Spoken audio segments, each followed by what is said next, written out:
Hello and welcome to another episode of Combat Conversations with Men in Victory.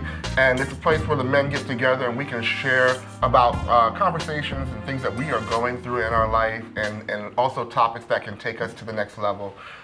This session we're talking about starting your business and looking on getting yourself on the road to entrepreneurship. And our guest today is, again, I'm Christopher Hampton. To my right here, I have Asata McFarlane and Gilberto Mercado. And just share with us, if you can, let's start about what your business is and how you got started. So our business is we have a bakery business. We were under cottage food law in New Jersey. It's where you can bake things, home goods out of your home as long as they don't need time sensitive control. So things that don't have to be refrigerated, things like that. It really all started with my wife. Part of her love language is acts of service. So her thing is cooking for people. And, she kind of just bakes and cooks and then, started catering to our family's taste buds and things like that. And then it got to the point where it was so elevated that I looked at her and I was like, why don't we try pursuing this? And when she really started to take that idea seriously, she took that idea and ran with it and just started making some crazy desserts. Wow, that's awesome. What about you? I am Asata McFarlane. I'm one half. Together with my wife Salama, we are the McFarlane Group for Homes. We are licensed New Jersey real estate agents, and our mission in life is to help buyers or sellers facilitate a home purchase. What we do is very simple. We try to be there through every aspect of the transaction because today's day and age, people try to do things online. They try to do things, cut out the middleman, but it's the personal touch that helps you be successful in real estate. Believe it or not, this vision did not start with me. It started with my wife. And we learned, and it was beautiful. I love the teaching we get here because my wife used to get so frustrated with me because I do, my job, I would speak and everything, like on a daily basis and interact with people. And she saw that potential to do this, and she kept trying to pull it out of me, which is her job, as we found out, as my helpmate. So together, when that vision came, just to echo Brother Gilberto, she took it and multiplied it to the point where, we started working together, got our licenses, and we've grown together. Everything we do is about agreement. As a husband and wife team, our dynamic really helps us in the real estate industry, just because such an emotional time when people are buying or selling a house, and when they see that united front, from a married couple, and we're there to help them with any situation, we're very proactive in what we do. It just helps facilitate the whole process towards a successful closing. Okay. Well, my business, I'm called Champ I Am. I run the Champ I Am organization, and I'm a motivational speaker, leadership coach, and a personal development coach. And how that started is when I was in sales, my first job was selling Kirby vacuum cleaners door to door. So there was a gift to get people to buy stuff from me. So I said, why not work for myself? No. But what happened was, as I grew, I would always find myself training on the job and making up classes on the job, and like managers would say, well, we're not selling enough, and they wouldn't say how. Right. So I would automatically start, instead of complaining, I would write classes up and show people how to do that. And then I learned that you can make money doing that.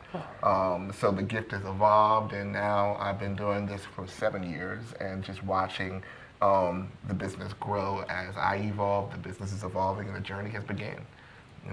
So let's start with a question, because when you think about your entrepreneur journey, did you think you were prepared for it, and were you ready for that? I guess I could answer that first. No, I didn't even think entrepreneurship was never on my radar. Any kind of leadership anywhere, either in a church or at work or anything. None of these things really. I didn't think I could have things like that. And so Victory really started all that, right? So, what they believe in, to build up leaders, godly leaders, and all these things. It really allowed me to see those things. It really allowed me to reach for those things, right?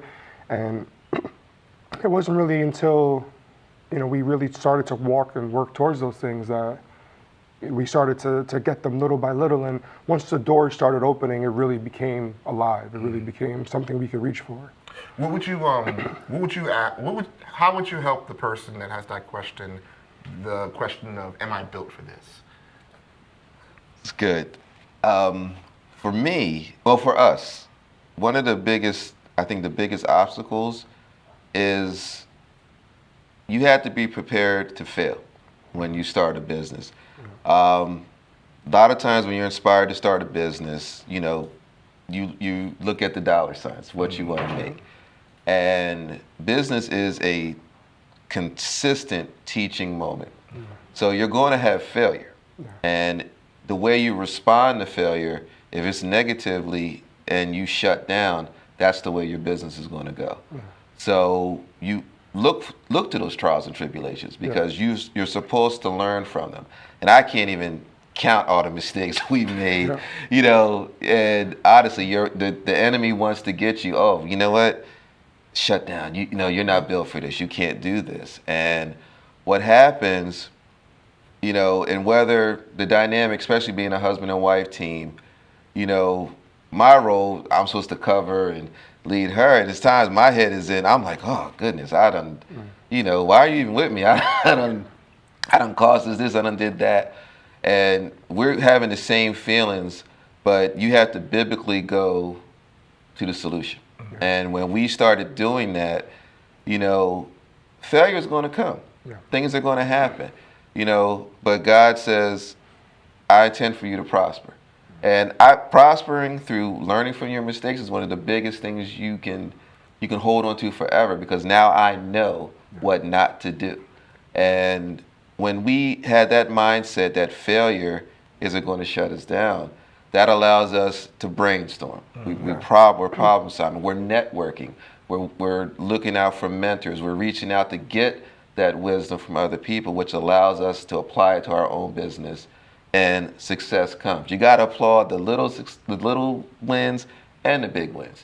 And it's just like you got to applaud the failures. You have an epic explosion of failure sometimes. When it's all said and done, what did I learn from this? And I think you got to make room for failure. Yes. And I think that's a part of the formula of building a business, is that if you think you're going to be right 100% of the time, you're going to set yourself up for unrealistic expectations. But when you make room for failure, and especially as a family, you communicate that with your partner, that, hey, this is a journey. Like, you don't go and say, I'm going to shut down, I'm going to quit my job. All right, this is how I'm going to quit my job and I am going to start my business. And you didn't make that communication. You already failed in the beginning because you didn't make room for the conversation to happen. I remember having a boss who was a mentor as well. He said to me, Chris, what I like about you is you're a quick fail.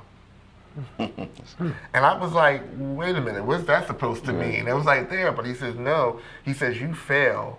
You're not afraid to try something, and then if it doesn't work, adjust.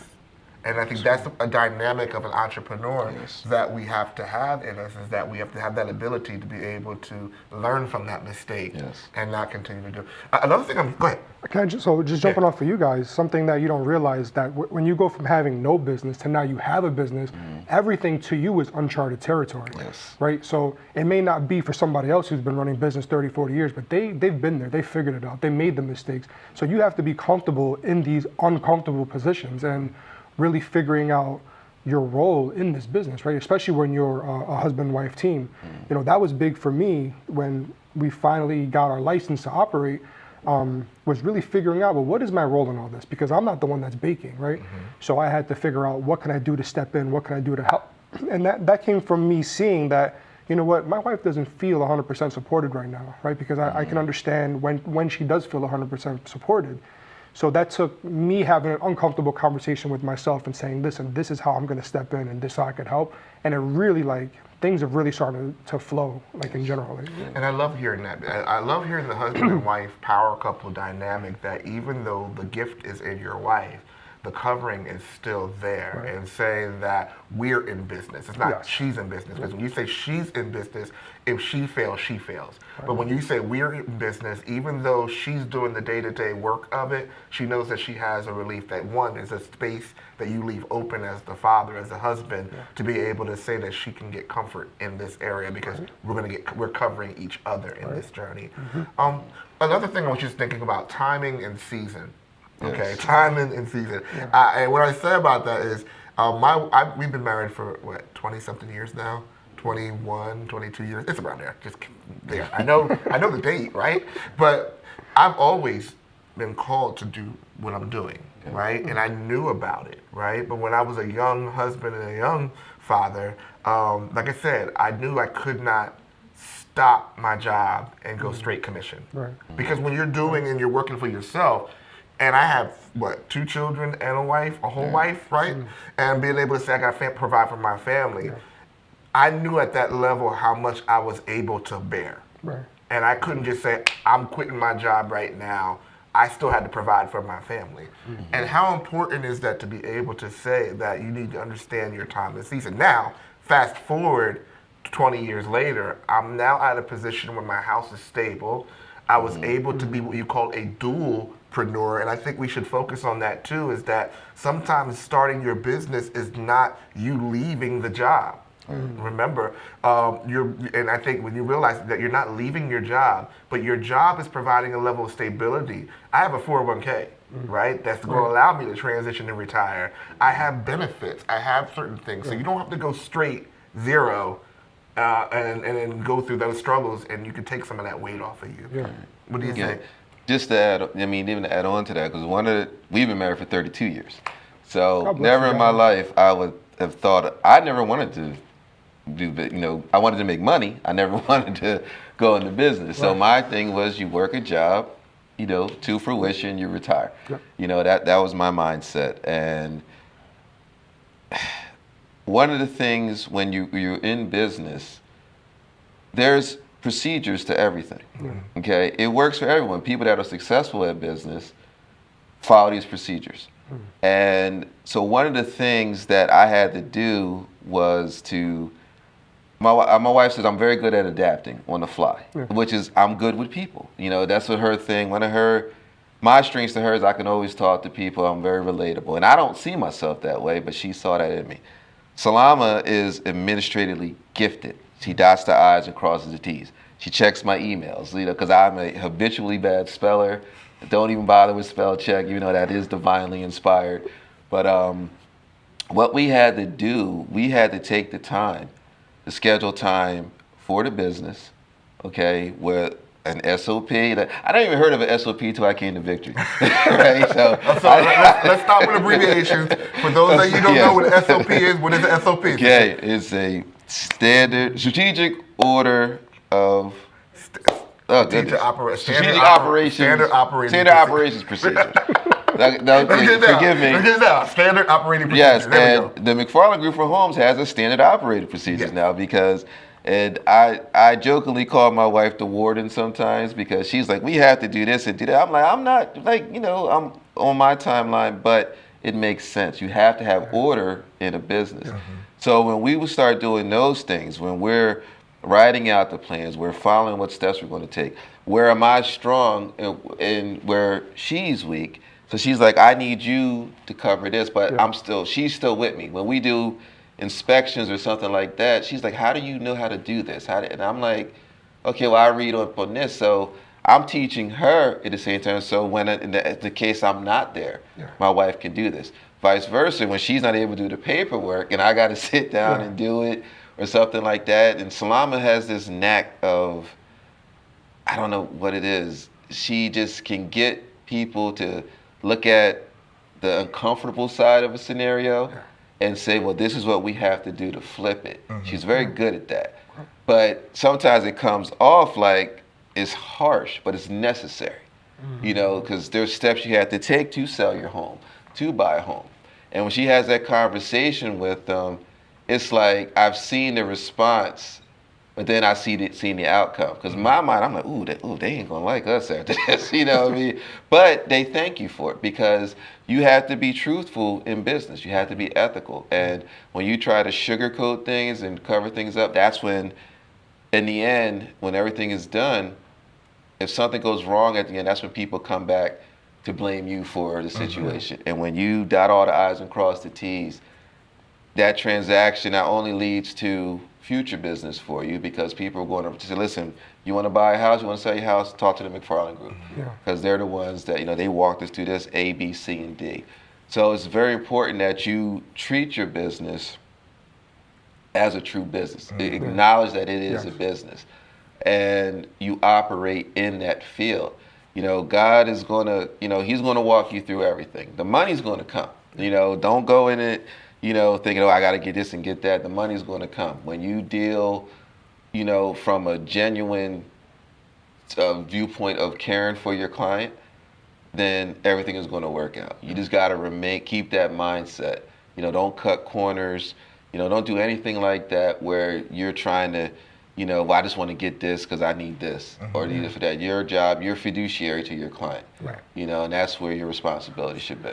I love these balances and these husband and wife teams that these are the examples that we're the examples, right? And that we're finding the areas where this is where we're strong in, right? So my wife, she's the baker, she does all the upfront stuff, but where she's weak was and I'm saying weak, but she just doesn't like to do it. Was reading when we first got our permit, reading all the codes and this, and are we able to do these things? Is this something where we should even go for? Are we going to spend the money and then say, well, we shouldn't have applied at all?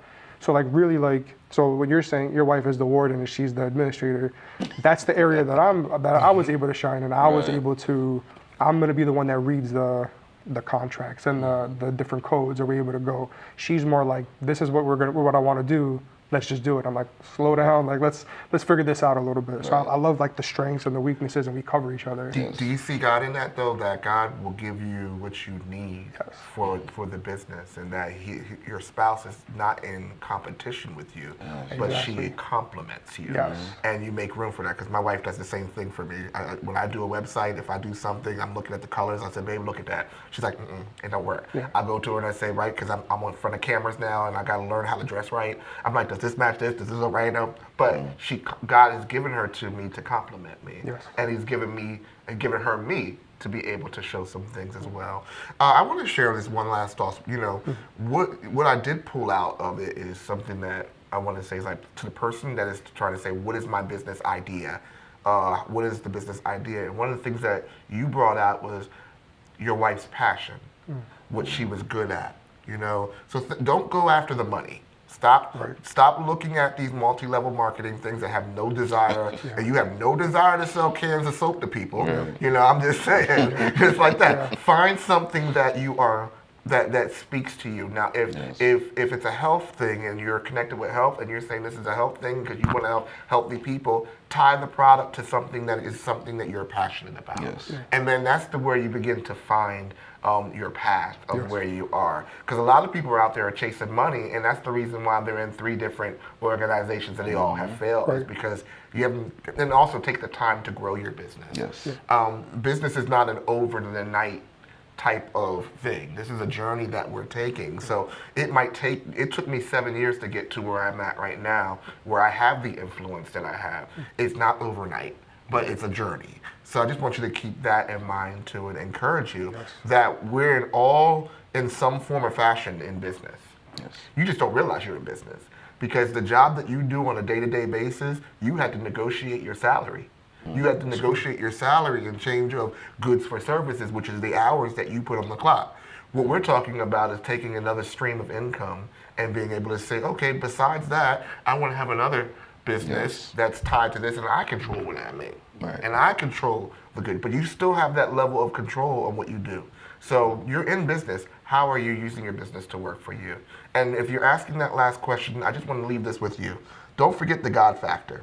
Because Deuteronomy 8:18 says, but you are to remember the Lord your God, for it is He who has given you the power to make wealth, in order to confirm His covenant, which He swore to your fathers as it is this day.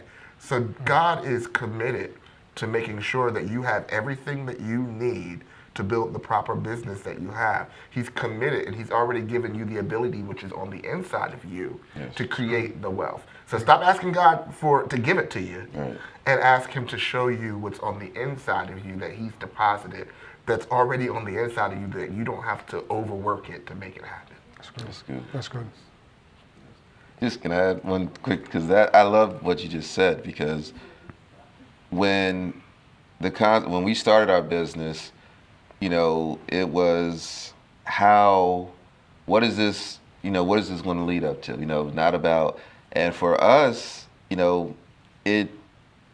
everyone has spiritual gifts and they have talents.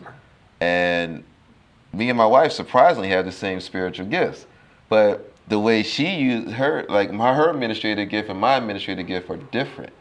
But we had to figure, because she administers a different way than I do, but it's the same gift. We have leadership gifts, but we lead different ways. So when we started working our business, we used to kind of come in conflict with that. So we had to learn to ebb and flow. Yeah. And we both had to look at, what do we want from this? And it's about legacy. So I look at what we want to leave to our children, because I want my children to realize their gifts and talents can work right into what we've already, been blessed to start.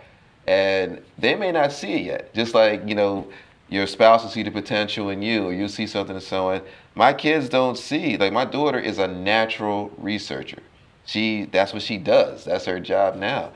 And she doesn't see how this can work with what we do, but it's going to be revealed to her, and I can see that legacy going. So our job is to give them a field where they can fail, they can succeed, but they know they have that, we're right behind them no matter what. We're encouraging them, because we want them to get involved. I want them to take the ball when we're done and run with it, so, and just continue that. We have grandchildren. I want my grandchildren to take the ball and run with it, so, but it's all about, resting in what God has for us. It's not a race. It's you move your assignment. When you're working in your assignment, your purpose, everything flows naturally. So you have to be patient with it. So, wow, I mean, we have come to the end of awesome conversation.